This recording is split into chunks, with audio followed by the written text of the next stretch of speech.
Okay, let's go next to our caller from the 832 area code. Caller from 832. Who's there? Yeah, my name is Brian. I'm from Houston, and I really love your show. Just wanted to let you know. Thank you. Also, my question is, given what we know about the 2016 primaries, where the Clinton Foundation and the DNC, there was a lot of corruption going on behind the scenes. Um, Essentially, the Clinton Foundation was, had the DNC, the DNC was basically, sorry to be confusing, the DNC was basically an arm of the Clinton Foundation. Given what we know, Well, what do you how mean do by we that? What do you know mean? that? So I agree with you that the DNC basically pre-selected and supported Hillary Clinton, but what do you mean the DNC was an arm of the Clinton Foundation? Well, basically, Kyle did a segment over this, over on Secular Talk, and basically during the 2012 election, the DNC used up all his funds and was in debt. So there was a backroom deal with W. Wasserman Schultz and the Clinton Foundation, where the Clinton Foundation essentially bailed them out in return for some privileges. And that's what I mean by essentially it was an arm of the Clinton Foundation. Okay, I'm not My aware of question is, that, but that's okay. yeah, I mean, you should definitely look at it. Kyle did a segment over it.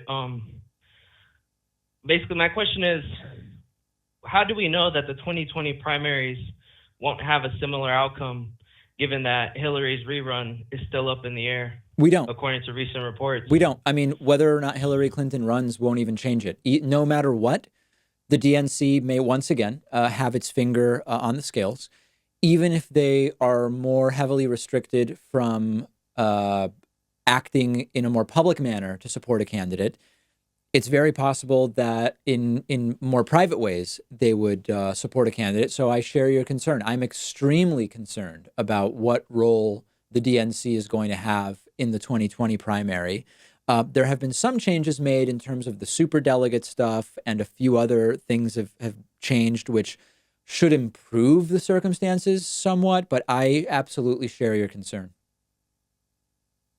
Yeah, I mean, that's pretty much my only question, because the president, the 2020 election is just around the corner, and I know that there's going to be a lot of pushback with the DNC and progressives, Yeah, I and mean, the I don't way know. that That's the remedy for this, like with everything else, is everybody has to vote, right? So the DNC putting its finger on the scales matters more the fewer people vote. The more people vote, the influence of the DNC to override the will of the people is diminished. So when it comes to getting Trump out, it's voter turnout. When it comes to having voters actually be fully in control of who the nominee is, it comes to people voting. That's the solution. That's what everybody's got to vote.